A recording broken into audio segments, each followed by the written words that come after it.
So today is in fact 3/3/21, March 3rd, 2021. And today's such a great opportunity because this is sort of a long time coming, just having an open, honest, real, raw conversation about the big F word, food. Food, nutrition, energy, how we fuel, how we heal ourselves. And let me start by saying this. After getting so many questions in, I want to make this as tactical as possible. Like, I want this to be more systematic. I want to look at your life from a realistic standpoint to see how can we improve the quality of your life through eating. Now, you're going to have challenges, you're going to have struggles, you're going to have potential complications that are going to be unique to you. But let's keep it so that let's figure out how we can gain more confidence through the process of eating. Because that's what we're here for. We want to be more confident. And when we're confident, we become happier, we become more fulfilled, and more importantly, we can execute more.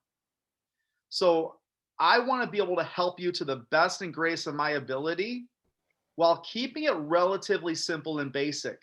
And I have a feeling that this is going to be one of many conversations we have with nutrition. But what I'm going to ask you in advance is please don't overcomplicate it.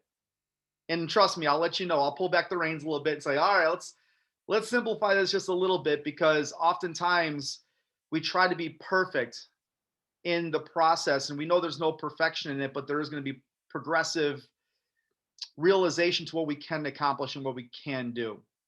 So here's what I'm not going to do also. I'm also not going to prescribe anything.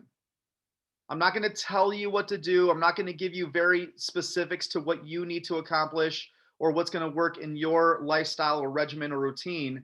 Though I'll give you recommendations that are going to be valuable to everybody. So I think that's important to understand. Like, I'm not prescribing anything, but I will support and give you the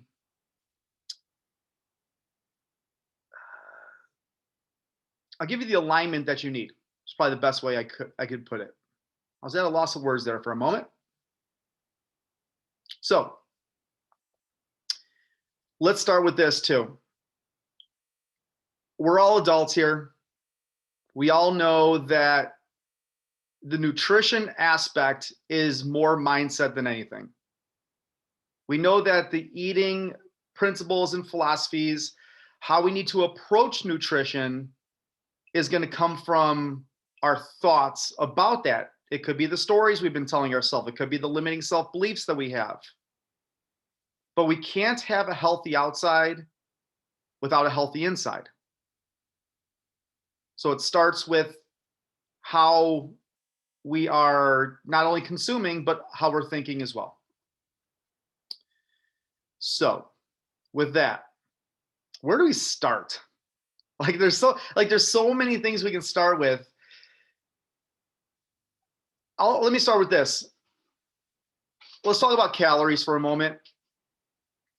I'm going to tell you my honest beliefs, what my truths are, what I've found to be true. And calorie counting is not the answer. Everybody thinks it is. Steve, will you tell us and recommend for us to track our foods, to document your foods? So certainly there must be some component of tracking our calories. Well, what I'm really encouraging you to do is to bring awareness to what your current habits are.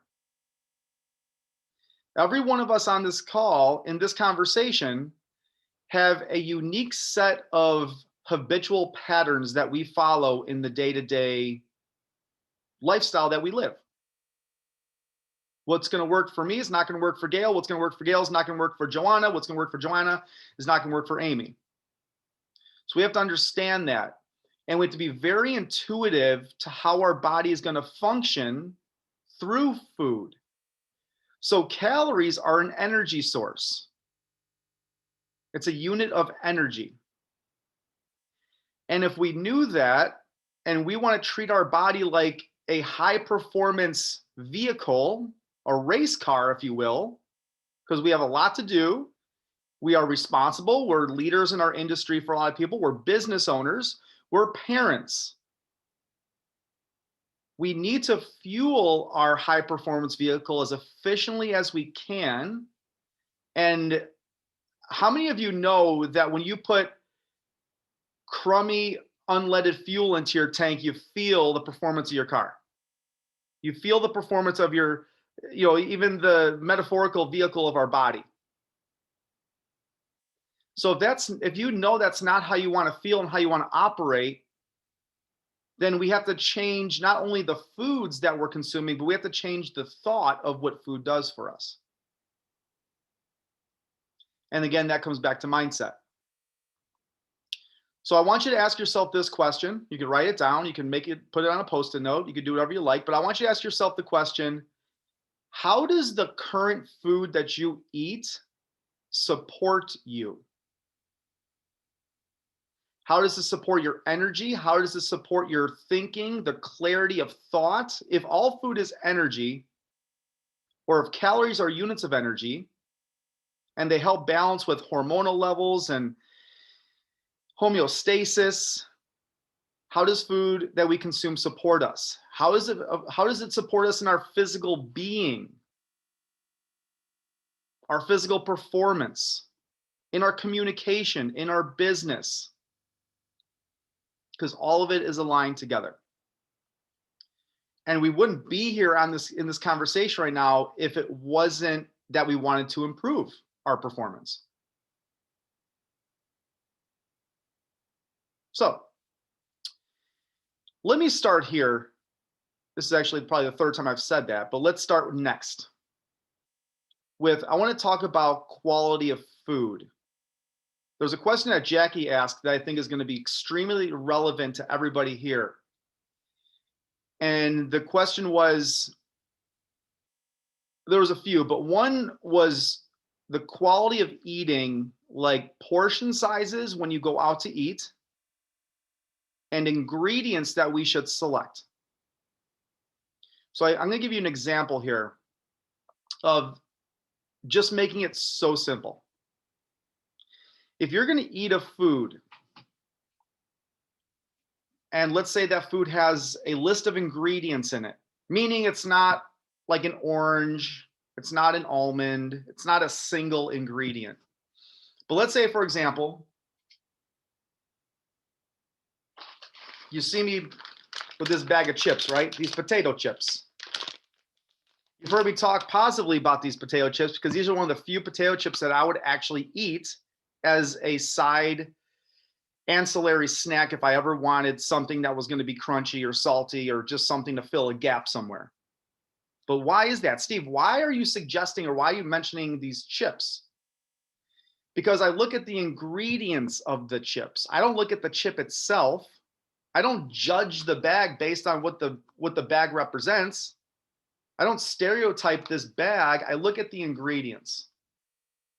So if what you're eating, and again, I'm really trying to capture this from a position of how can this serve you on a regular basis? If whatever you're consuming has an ingredient list, it should really have no more than, we'll say, 5 ingredients. It's an arbitrary number. Sometimes it's 3, sometimes it's 7. I pick 5 because in my mind, the least amount of ingredients, the better. So this bag of chips, for example, I never would have known this unless I actually looked at the bag. And yes, I am one of those that is just curious enough to look at the ingredients on packaged items in the store, just to verify the fact that I know what's not healthy. I've been doing this coaching for 2.5 decades. In order to be good at something, like good at reading labels, you have to be bad first. You have to be forgetful. You have to be absent-minded sometimes, like, oh, I didn't look at the label. That's okay. You don't become good until you become bad. And you don't become great until you become good. So the ingredients on this package here, 3 ingredients: potatoes, avocado oil, and Himalayan salt. That's it. Well, Steve, how is that relevant to anything? Now I know what I know with this specific bag of chips, but let me give you a comparison. And I had a hard time actually finding something today because we have no chips in the house. So I'm happy with my wife and all that. So the best thing I could find was this Pirate's Booty. Okay, it's a big bag of chips. My kids love these. And so I started looking at the marketing campaigns. And this says baked, not fried. That's pretty compelling, right? That's got to be healthy for you if it's baked and not fried. It's made with real cheese, not that artificial crap. Oh, and there's no artificial colors or preservatives. Oh, I'm sold, right? But if you look at the ingredients, which you always should do, if you have a regular item that you put in your shopping cart, please just do yourself the due diligence of looking at the ingredients. If you're fearful of what those ingredients might entail, it might be time to make a change. This has, without counting, it probably has about a dozen ingredients in it. It has cornmeal as the first ingredient. Oh, and by the way, if you don't know about ingredient labels, a quick tip is that the first ingredient contains the most of that in that package. The second item in there has the second most, and then the third most, and then it goes down that line. So whatever's at the top of that list has the most of that specific ingredient in that food. Rice flour is the second. I'm okay with those two. I could work with that. But then we start getting into the oils. Sunflower oil. So sunflower oil, canola oil, vegetable oil. We want to avoid those things from a cholesterol standpoint, from a poor gut health standpoint, from a saturated fat standpoint. We want to minimize the amount of unhealthy oils that are in the ingredients that we're consuming. So this for me would be like a no-go. So when you send me something that says, hey, is this okay? I'm going to ask you, first question is, let me see the ingredients. Sharon sent me over some yogurt, or she posted it in the group. Hey, what do you think of this yogurt? And just as I was about to ask her, send me the ingredients, the second picture was the ingredient list. So that ingredient list hosted, in my opinion, okay ingredients. There was nothing that was going to potentially be harmful that I would raise any red flags on. So don't major in the minors when it comes to the food. Just be aware. Here's another one.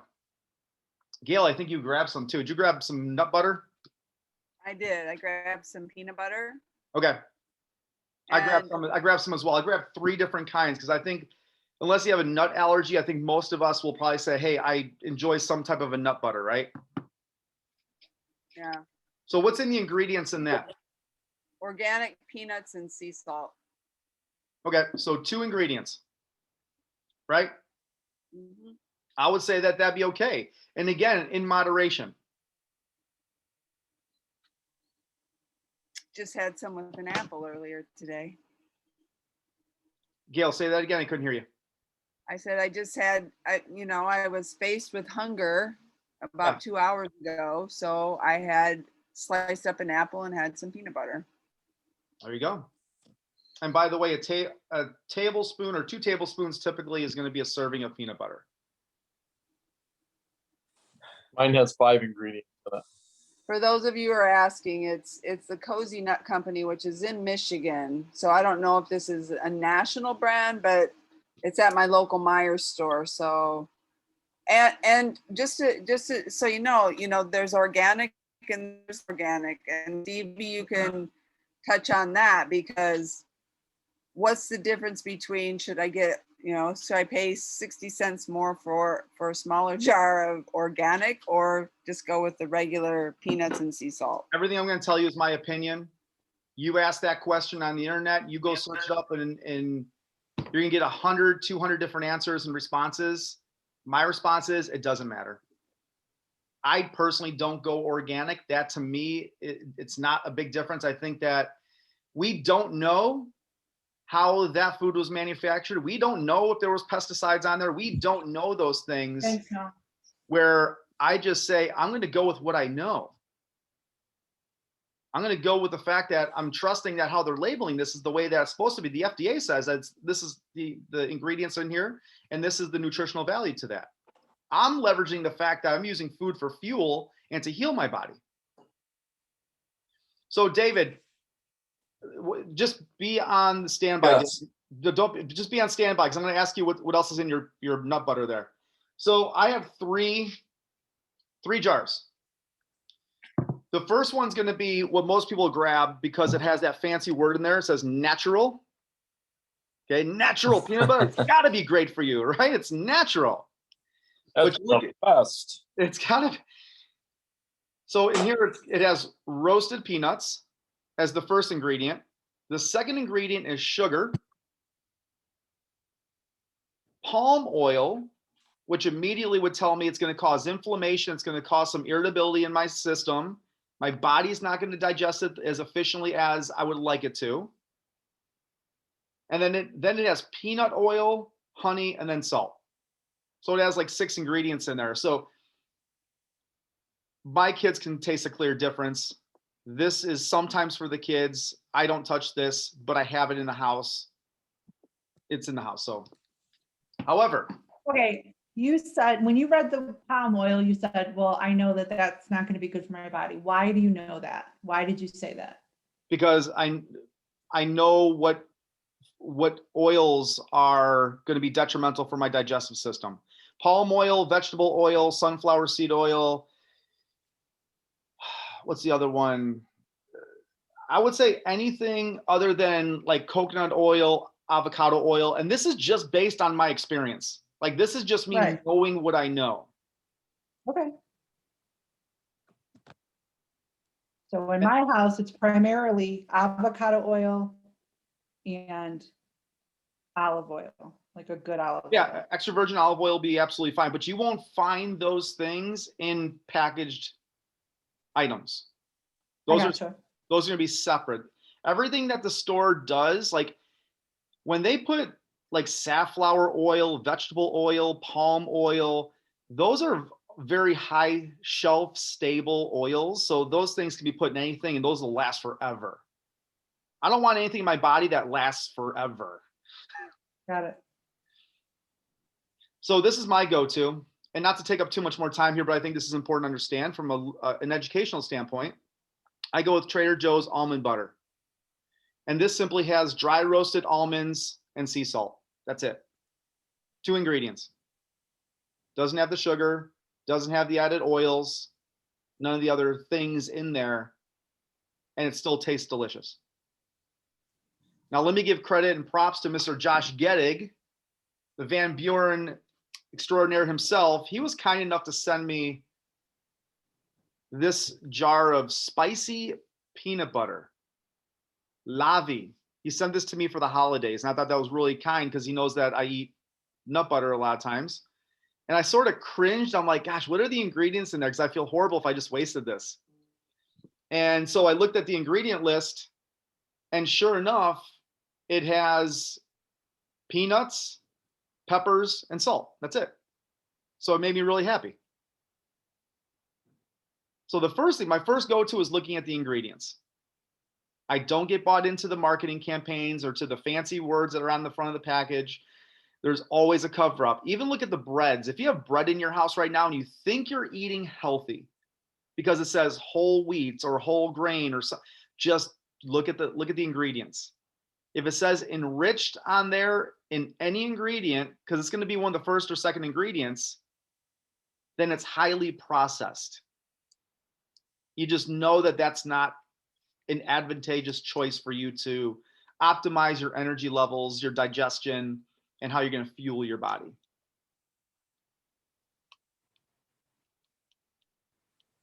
Any other foods that you're curious about, or does that help? So I think that's a great starting spot. David, what are the other ingredients that you have in yours? So I have Justin's. I have friends that work for this company in Colorado, and it's dry roasted almonds, palm oil, organic honey, and organic powdered sugar that comes from cane sugar, and sea salt.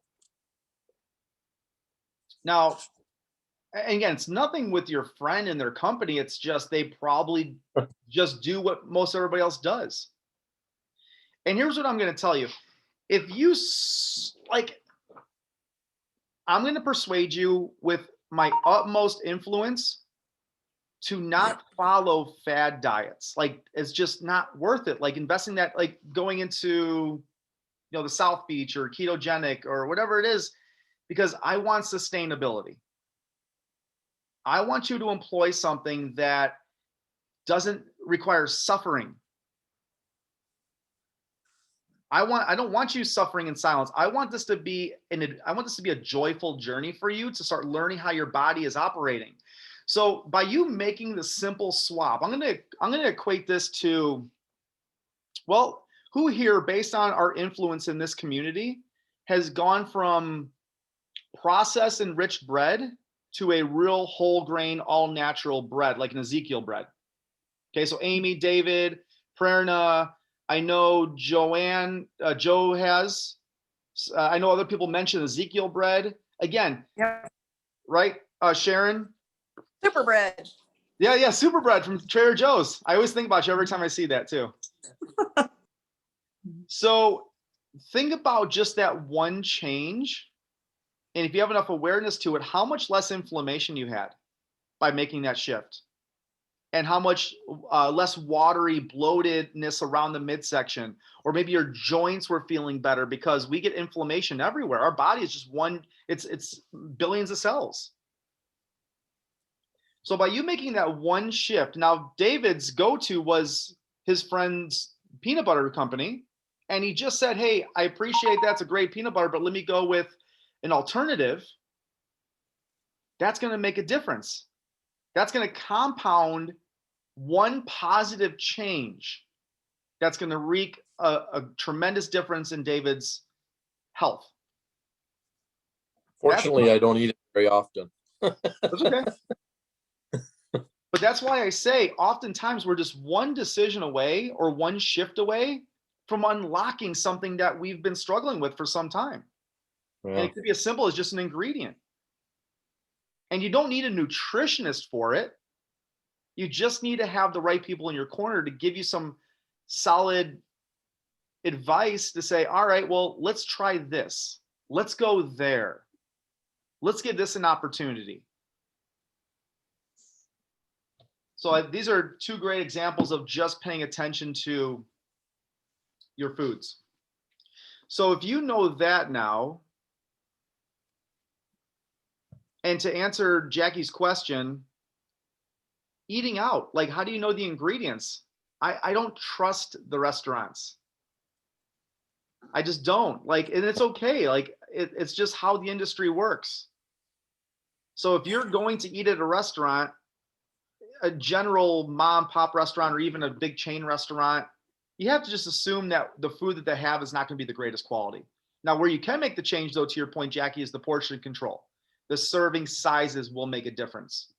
If you're going to choose to eat, I don't know, some bread at the restaurant or a bun, then eat a serving of it. You don't have to have 3 or 4 servings of what they serve you on the plate. So how do we know what a serving size is?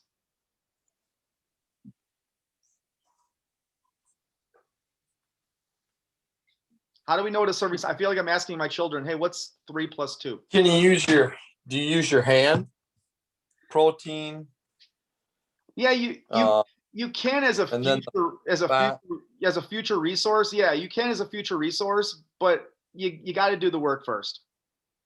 You just have to get yourself involved with the process of measuring foods. And it's funny, we had a conversation. We had a conversation with our friend Dale the Whale today, didn't we, Gail? And I said, hey, are you willing to, track your food? Are you willing to put in the effort and the work to just bring awareness to the serving sizes of food that you're eating, or just tracking your food? No, I'm not an organized person. That's just, if you say so. I said, I said, I don't buy into that limiting belief that that's who you are. I told you it's mostly mindset. And once you start measuring things and weighing things out, like let's say a cup of basmati rice, or maybe it's a half a cup. A half a cup might be equivalent to like a plain deck of cards. But now you can eyeball it and you can see what that looks like. And when you do it enough times, you do the sets and the reps every single, most of the time, then I can go to a restaurant and I can eyeball what 4 ounces of a steak looks like. I can see what a cup of green beans looks like. And I can eyeball those things. So the more often you do it, it's sort of like, how long does it take to to change a habit or to create a habit? We had this conversation, a couple months ago. I probably would have said it takes 21 to 215 days to do a habit, to change a habit or create a habit. Now the question is, well, how many times are you repeating that? And the more you repeat it, the more it becomes habitual.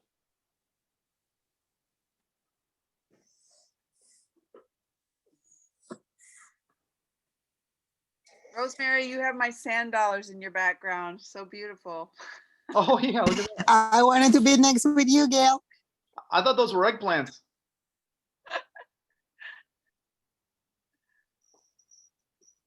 All right, let's go with an open question here. I have some other ones written down here, but who has a question that really could be prevalent to the conversation? Well, Deborah's asking. Okay. Oh, sorry. Go ahead. Sorry. I was just saying, Deborah's asking what we need to measure our food scale. Oh, Deborah did? Yeah, sorry, in the comments, I just saw it. Yeah, it's really gonna be contingent on the type of foods you're eating. I would recommend just getting a food scale. Go to Walmart, $10. Go to Amazon, you'll get one for, yeah, David's showing you an example of his food scale. They're really inexpensive. You have measuring cups at hand, tablespoon, teaspoon. Where did you get that one, David? Oops.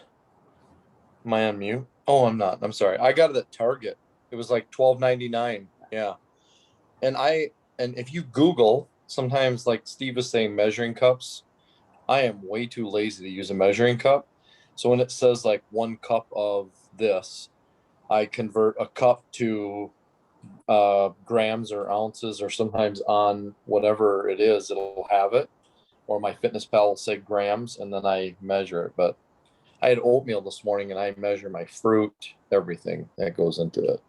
Oh, so do these things come in like, I can't do kilograms. I can't figure out kilograms from ounces. What are you eating that's kilograms? I don't know. I'm just saying, is it going to have kilograms on it somewhere? Hey, Deborah, we're not talking about hypotheticals here. Okay.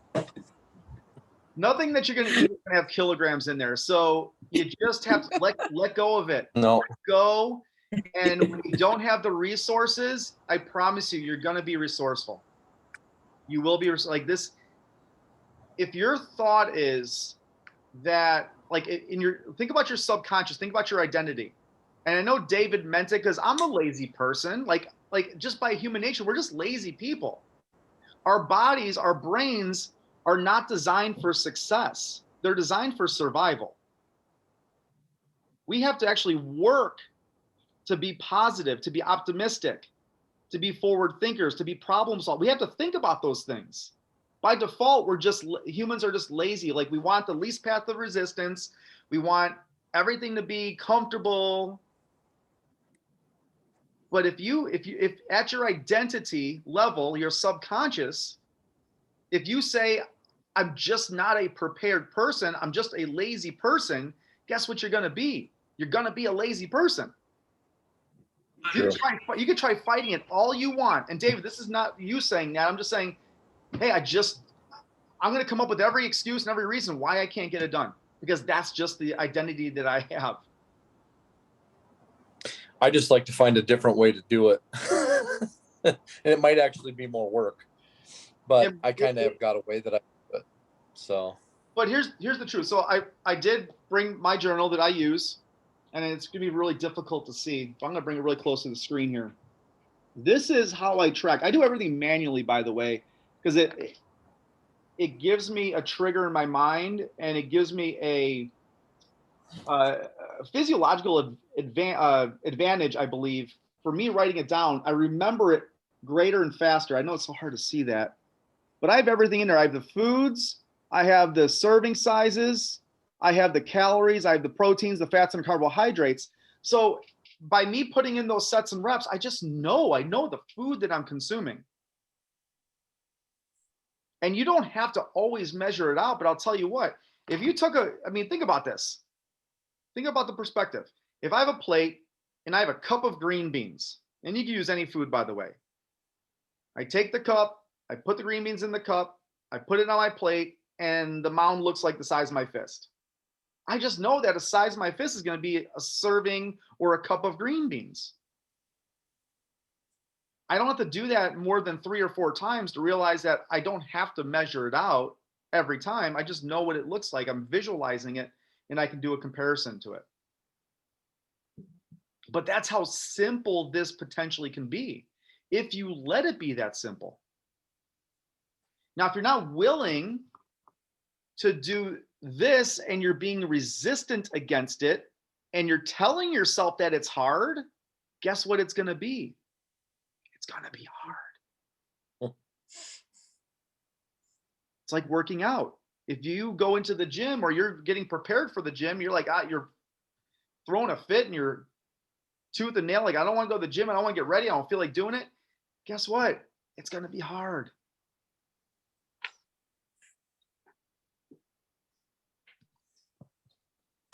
So I posted this in our group. I will eventually, as Sharon had asked, is this on a sheets or some kind of a Word or document? It's somewhere. I got to find it, but I figured this is going to be a great start for you. You don't have to use all these fields. If I were to give you one suggestion to take away from here today, is just write down the foods and the serving size. Just that alone is going to open up your mind and be like, okay, now I'm starting to understand what my body is not only consuming and taking in, but what it's capable of. Well, I was going to say that's how I started. So, and I never had your food log, so I can't see it, but this is my terrible scribbles. But all it is what Steve told me to do in the beginning. This is an old one, but I just wrote down the foods and the serving sizes. And then later, Steve, you gave me once I got in the habit of that, you gave me some guidelines, like how many calories in a gram of protein. So I have a little key. So then I could go back and say, okay, how many calories, carbs, fats, and proteins am I eating in a day? That's not where I started. Just so I could, and now that's what I'm trying to do again, because I'm trying to figure out, am I eating too little? Am I eating too much? Like what is happening? Because the scale isn't going up, it isn't going down, but my inches are changing. Mm-hmm. And that's been like that for a few months. So, and I know I need to continue to lose weight. So either I've got to up the activity or balance the food. I don't know the answer. I'm just trying to figure it out, right? Not in this call necessarily, just in general through the tracking. So, but when I started, it was just, I ate 2 eggs. I ate a half avocado. That's all I was writing. So now I'm calculating and we'll see how it all turns out. Does anybody recall or remember, did I share an intermittent fasting video that we did back in October? Did I share that in our group recently, or maybe in the last couple months? I don't remember. I'm gonna share that again. That's got some really great information in there as well. You didn't share it in the last couple months, but I saw it back in your history. Okay, I'm going to share that again because that's got some other information and some valuable things that you can take away from there as well. But Amy, that was done in October 2020. And the difference that you look now is like unbelievable. Thanks. Like how, I do see a difference. Oh, it's incredible. Like I didn't even recognize, like, who is, oh, that's Amy. Like, no kidding. And that was back when you were really tracking the least amount of things to produce a massive result. Like small hinges swing big doors. Gail Zintek had, as one of her original power promises, her not to do, when we introduced the not to do commitment, was she was convinced to say, hey, I'm not going to eat any sugar. I'm not eating any sugar. I know that's my vice, or it's one of them. I'm not going to eat any sugar. So I had a conversation. I said, we need some sugar. Like again, I don't want anybody to suffer. I want you to still enjoy life. I want you to go live it up. I want you to go experiment with things. And I said, well, we're not going to cut sugar out completely. That's not even really possible. So she came up with her favorite number, 44. So she committed to doing 44 grams of sugar per day. And that's Can I interrupt you for a second? Because I started out with 26 and I did that successfully for about 5 weeks. But it was painful. And because I just found the very first one. So May 16th through the 23rd, 2 eggs, sausage, avocado, 1 gram, sweet potato, 4 grams. So I would track my sugar. That day it was 18, 20, 14, 13, 19. But I was starving for even an apple or some fresh watermelon or a cup of blueberries, because that was my awareness. When I told Steve I was going to eat 0 sugar, it was 0 processed sugar. So I would read labels and I'd say, if sugar's in the label, I'm not buying it. Tomato sauce, anything that you would buy. And so I had a conversation with Steve. I said, this isn't sustainable. 26 grams of sugar a day is not sustainable for me.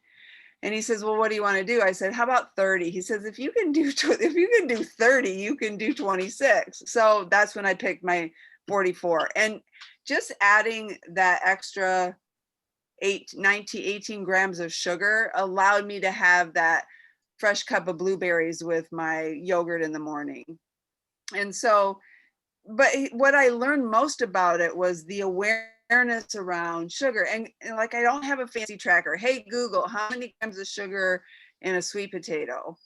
How many grams of sugar in an onion? How many grams, like Google was my friend. So I just started tracking again, protein, because that's I think the most beneficial for me right now. But yes, it brings awareness. When you just track one thing, it brings you an awareness around that food group or that the quality of the food that you're eating. And it was helpful. And the unsung hero, I'll say it again, is the serving size. Like, you're not going to ask Google, hey, what's the nutritional value of a sweet potato? And Alexa or Siri is going to say, there's 25 grams of carbohydrates in sweet. No, it's going to tell you in 4 ounces of a sweet potato, or a medium sweet potato that's going to be of X amount of length is going to have this much. So you have to have that information available and ready. And when you start measuring, if those of you are going to start measuring, don't be afraid to ask questions. I did not know how to use the food scale when I got it. I had it and I couldn't figure it out. So my husband showed me, Rosemary did a video that showed me on how to use it. And don't be afraid to ask questions, because that might seem like a simple thing, like get a food scale, you'll know how to use it. I did not know. It's very easy. Now I understand. And I was doing some crazy things with the food scale because I didn't really understand how it works. So like, I was like, mine comes with a little plastic thing and I was washing it every time. And my husband's like, you can put any plate on there and hit tear and it goes to 0, it starts over. And I'm like, oh, so I don't have to do all these crazy things I was doing and making it harder on myself. If it feels hard, someone in this group has a solution to make it easier. That's all I'm saying. It should.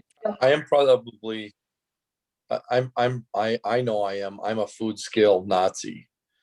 Like I made my breakfast and my lunch today, and the first thing that comes out before I open the refrigerator is my food scale. And I measure everything. I weigh everything out. It all goes into my app. So my breakfast and lunch is completely done before I even eat my breakfast. So before people start panicking on what David said, being like, oh gosh, like I need to be more like David. Okay. No. But seriously, like Sorry. that, I give you a lot of credit for doing that, because that is dedication and commitment. Let me give you some relief, please. I haven't tracked my food. Sorry. I haven't tracked my food ever since 2021. This whole year, I've never tracked my food. I just know it. But by David doing what he's doing, for as long as he chooses to do it, it locks in like concrete. He just knows it. In 10 years from now, David's going to know what the nutritional value of eggs are. He's going to know the nutritional value of what his chicken breast is. He's going to know those things because he's done it so much. It's like working at a job. Once you know your job at your occupation or career, you just can do it. You just do it effortlessly. It becomes. I wasn't trying to stress anybody out or anything, but oh no, I'm not saying that's you what I were. do. I just think, because I'm thinking of like the Dale Phelpses of the world, that you just mentioned a day of tracking is like, whoa. And if you're getting a little bit anxiety thinking about this, I don't want to make this whole conversation about tracking, but gosh, I'm telling you, it's really that important. All right, Deborah, go make it happen. Let's go.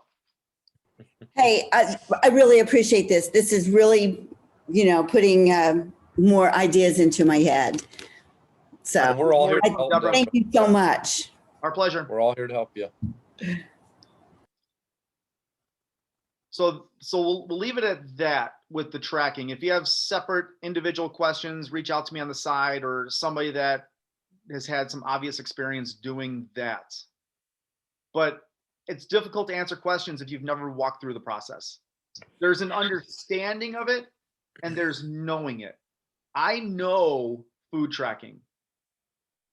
Some of you that are listening that have never done it before, you're like, no, I understand how this works. But I want to take you from understanding to knowing. And you're the only one that's in your potential way of getting there. We're in a place right now where we desire something more. We want to be healthier. We want to be fitter. We want to have more energy. We want greater health and vitality. We want these things. But oftentimes what's standing in the way from where we are to where we want to go, I'm telling you, it's the story in our head saying, well, I know I can get around tracking. I know I can get around the nutrition part of it. I'm just going to keep working out. I'm not going to worry about the nutrition. And we know that you can't out-train poor eating habits. So with that, so let me go over some more of Jackie's questions, because they were great and they're going to help. And a lot of these are like yes or no, some of them. So another question was, what does the time of the day matter for proper nutrition?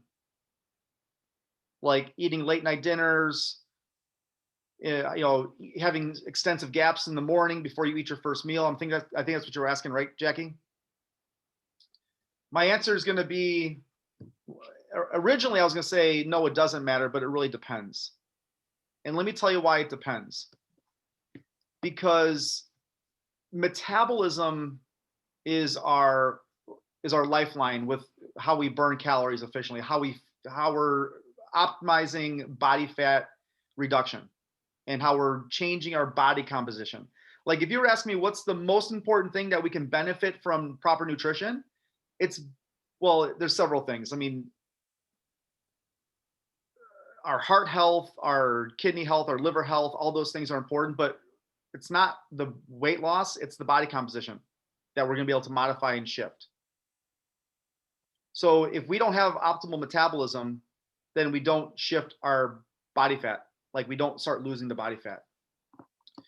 So if you wake up in the morning, and I want you to bring awareness to this and mindfulness when you wake up tomorrow morning.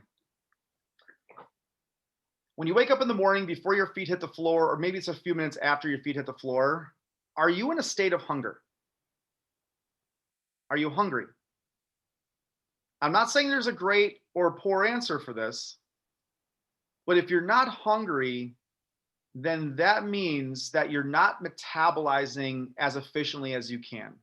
That means your body has stored calories over the nighttime, enough calories to keep you satiated.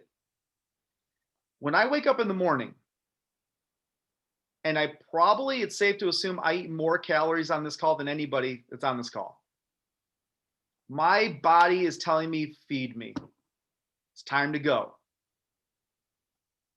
Because I've created that metabolism, that strike, that spark, that fire. And so think about that. unless you're being really intentional, like with the intermittent fasting or having these windows of fasting,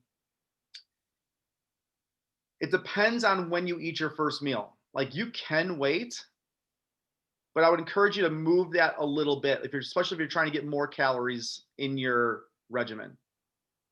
Other than that, it really doesn't matter.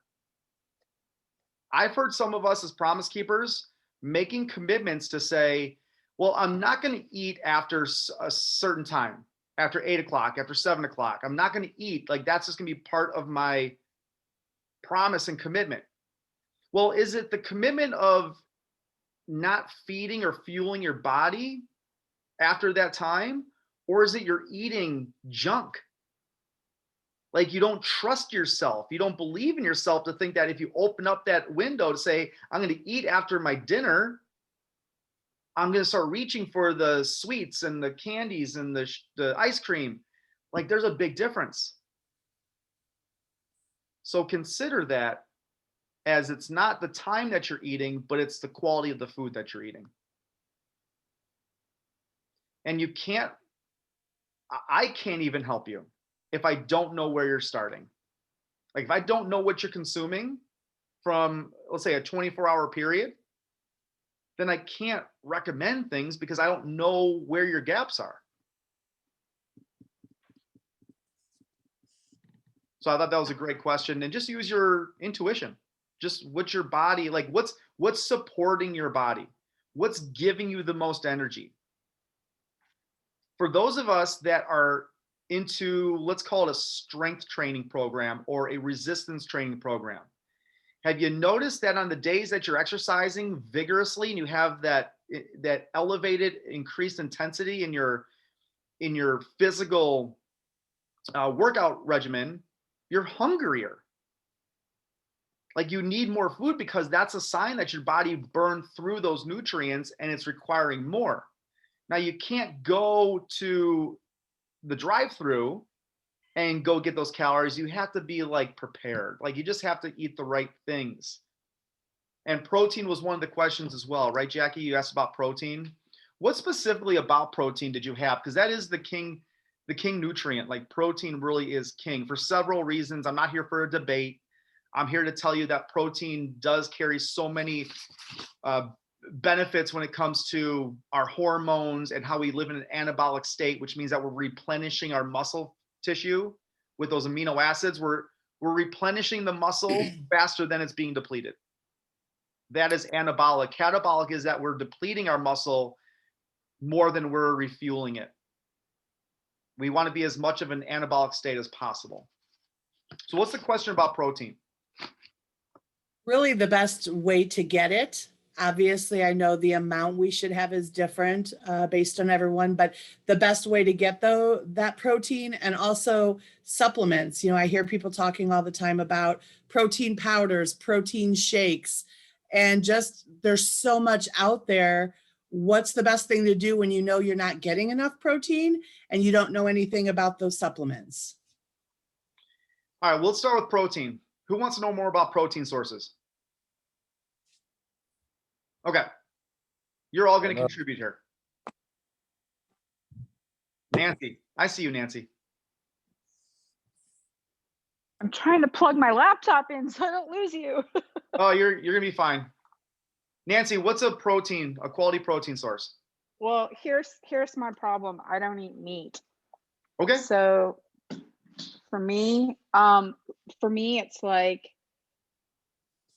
well, I try to do a protein shake with a plant-based protein powder. And then I eat a lot of beans and quinoa and grains that have proteins. Mm-hmm. Lentils. So hold that thought. All those would constitute as a protein source, right? Okay. However, they're going to be primarily carbohydrate based. So if you look at the nutrients on beans, you look at the nutrients even on, right, the lentils or the quinoa or the couscous, those things that have a reasonable amount of protein in there, because coming from either being a vegan or vegetarian, you have to get some protein in there. Now, it's not going to be as much as those that are probably eating meat, but you've accepted that. So I eat eggs and dairy, I guess. I don't drink milk, but I'll eat cheese and Yeah, I don't recommend yogurt. for probably anybody except for maybe children sometimes. But Yeah. okay, so you've given some really great protein sources or alternatives off of what the primary ones would be, right? So lentils, legumes, quinoa, couscous, they're primarily carbohydrate sources, but those will give you the proteins. Let's see, Prerna, give us another protein. I'll do like tofu. Okay, so that's it. Just say tofu. That's it. Okay, so tofu, that would be a protein source. Those add up. David, protein. I eat a lot of chicken. Okay, so one, chicken, the obvious one, right? That's probably like the big low-hanging fruit, chicken. Yep. Margaret, are you available? Can you give us protein?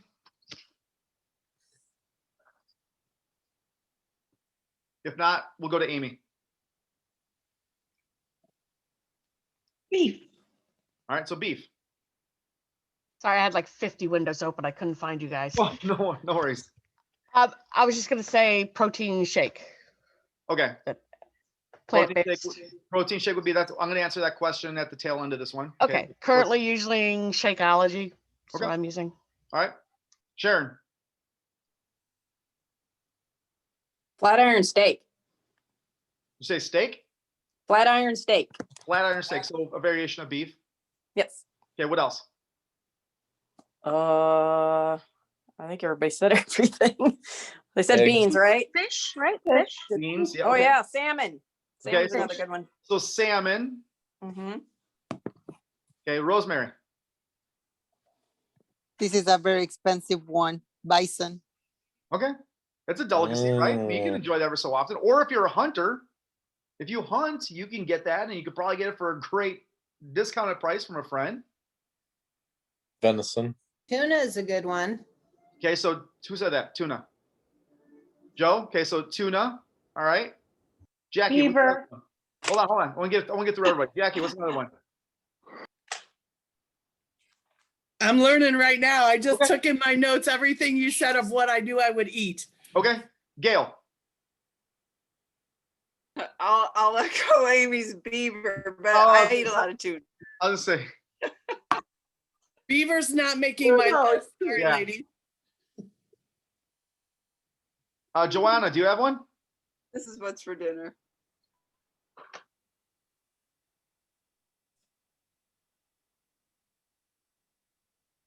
All right, so let's give you some of the other ones that are going to be low-hanging fruit. I know you mentioned tuna, you mentioned salmon. Really, any white fish is going to be adequate. Yogurt. Yep. Joanna, what'd you say? Yogurt, Yogurt, okay, wonderful. almonds, Yep, healthy nuts, seeds. How about Tzatziki. turkey? A turkey tenderloin. That's one of our go-tos in this house. What's a turkey tenderloin? Oh, you can get it really in any store now. It's a was really thinking the nice, same thing. lean cut of turkey. And then you can also get like a nice lean pork tenderloin as well. Yeah, I knew Nice. that. I never did, just hadn't heard of turkey David ones. got it. Is that a Genio, right, David? Yep. Yeah. Genio turkey. Per serving, there is 21 grams of protein. Mm-hmm. And to kind of feed off of what Rosemary was saying, she said bison. You can go like venison. I think David said venison, elk. I mean, there's many varieties of proteins that you can choose. It's the least. Well, first off, protein typically is the most expensive. Like it's going to be most costly, and there's less variation of it. But for the ounces that you're going to be consuming, it's going to give you the most value per. Like it's like for a serving of chicken. If it was 6 ounces, it's 40 grams of protein for 6 ounces. And that would go for all lean meats, by the way. That would go for beef. We're talking about just protein, not fats or anything else.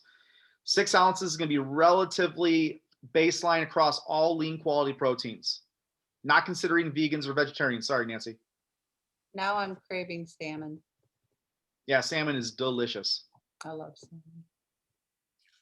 Broccoli has a lot of protein Broccoli, yep. in that. As far as a vegetable, yes. Mhm. So the question comes then, all right, protein supplementation, like the protein powders. I take a protein powder, but I also eat a lot of protein. I don't rely on protein powder. I take a serving. Now, here's where you have to be really leery and cautious of protein powders. Think about it. It's a synthetic supplement. Mhm. Our body is going to digest synthetically different. Our liver has to work harder on it.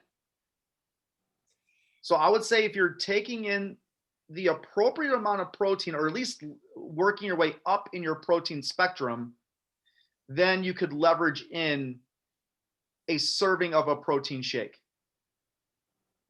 I just wouldn't make that a regular thing multiple times per day.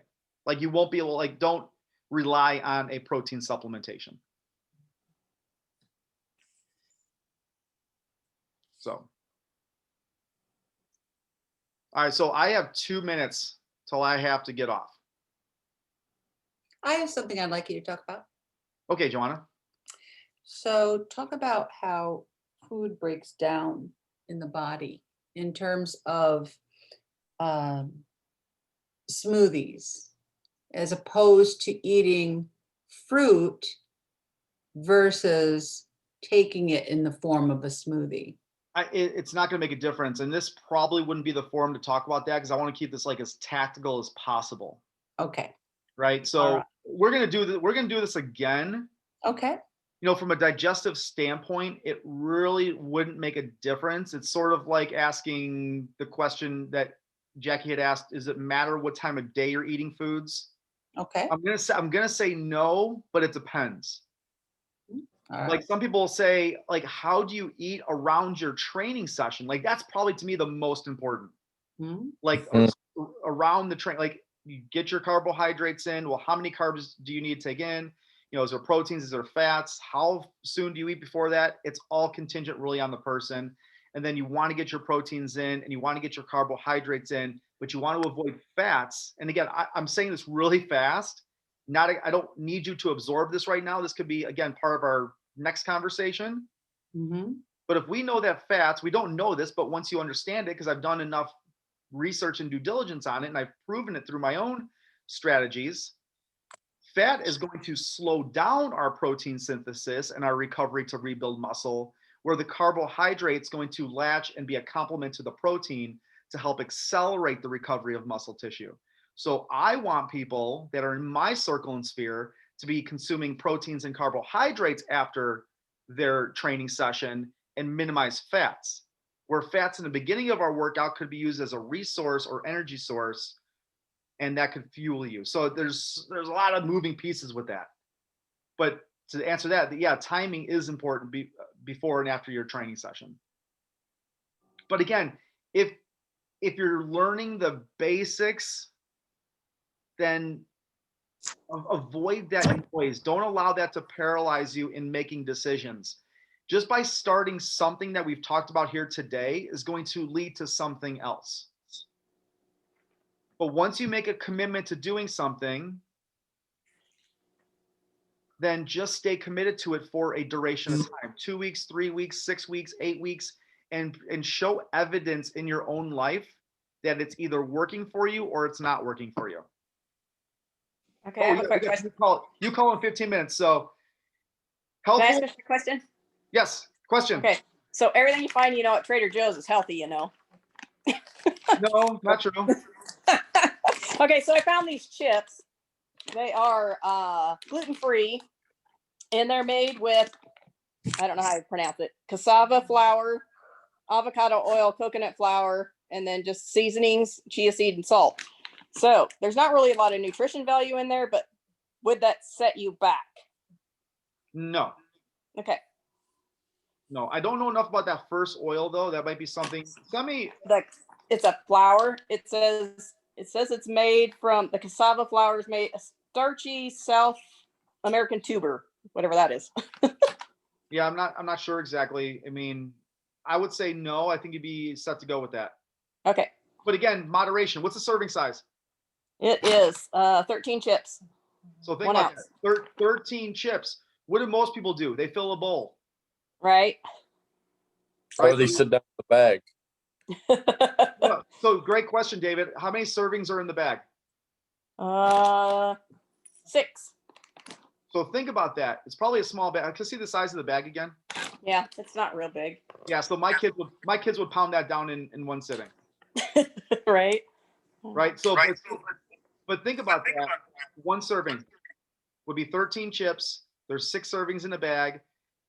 When your identity becomes of a disciplined person, you're disciplined to eating 13 chips. Or I'll tell you what, you might even think that, what's the point eating 13 of those chips? I'm not going to eat them.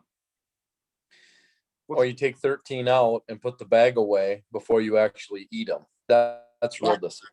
Yeah. That's exactly. Great point, David. And also, if you're tracking your nutrition, track it first, then eat it. Don't eat it first and then track it. Big tip. Track it first. Acknowledge the fact that what you're about to consume has what it's on that list, and then you can go eat it. Because you might make some changes before you consume it.